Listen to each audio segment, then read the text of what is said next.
Pag nagmamature tayo, parang nauobliga tayong kalimutan yung pagiging bata eh. Mas lumalaki daw tayo, mas lumalaki yung mga problema, mas lumalaki yung responsibilidad. At pag nangyari yun, ang dami ng mga bagay na lumalagpas lang sa atin. Nung mga bata pa tayo, wala tayong pinapalagpas eh. Kaya parang haba ng araw, di ba? Parang lahat ng bagay big deal sa atin. Naalala mo pa ba nung una kang nakakita ng rainbow? Wow! Eh yung bago sumara yung ref, namamatay yung ilaw.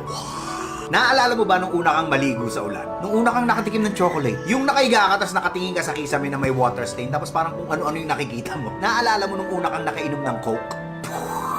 Sa maniwala kahit sa hindi, ang dami pa rin mga ganun sa paligid natin. Mga bagay na hindi pa natin alam. Pero dahil mayayabang na yung mga mature na mga sarili natin, hindi na natin ini-enjoy yung kababawan. May mga nagsasabing matanda na tayo kaya hindi na tayo naglalaro. Pero ang totoo, hindi na tayo naglalaro kaya tayo tumatanda. Sana huwag niyong hayaang mawala yung inner child ninyo. Huwag tayong maging isip bata.